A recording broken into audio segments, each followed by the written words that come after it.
আসসালামু আলাইকুম। ওয়ালাইকুম আসসালাম। আসলে আপনাকে না আমি অনেক দিন ধরে দেখি, আপনাকে আমার অনেক পছন্দ।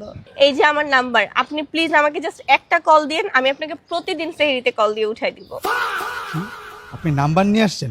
ছি ছি ছি, আস্তাগফিরুল্লাহ আস্তাগফিরুল্লাহ। রোজা রমজানের দিন আপনি একটা বেগানা নারী একটা পরপুরুষের নাম্বার দিতে চলে আসছেন। আপনাদের ভিতরে কি ডর ভয় নাই? এটা একটা রোজার মাস, আমি একজন রোজাদার ব্যক্তি। আসছেন কি নাম্বার নিয়ে?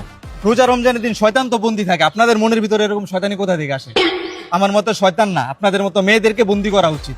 আসছে রোজা রমজানের দিন, এই যে আমার নাম্বার। আপনারা কি ঠিক হবেন না, ভালো হবেন না? রোজা রমজানের মাস, একটু ভয় করেন।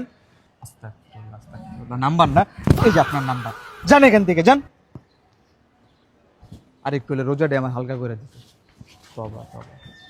وما الحبيبي مالو قولوا لي واش جرالو البارح كان يبغيني واليوم নাম্বারটা কই গেল? এই জায়গায় তো হালাইছিলাম।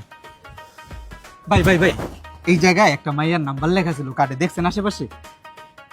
বুঝলাম না শেখ, আপনি রাত্রেবেলা রাস্তাঘাটে মাইয়ার নাম্বার খুঁজতেছেন? আরে মিয়া জ্ঞান দিয়েন না মিয়া, এই তো দেখেন নাই মিয়া, সুন্দর ছিল নাম্বারটা। রোজা রমজানের দিনে শেখে আবার এটা কি দেখ খেলমা দেখাইলো। আর ভাই, আরে ভাই, ভাবছিলাম রোজা রাখছি, নাম্বারটা নিমু না, এখন কই পাই।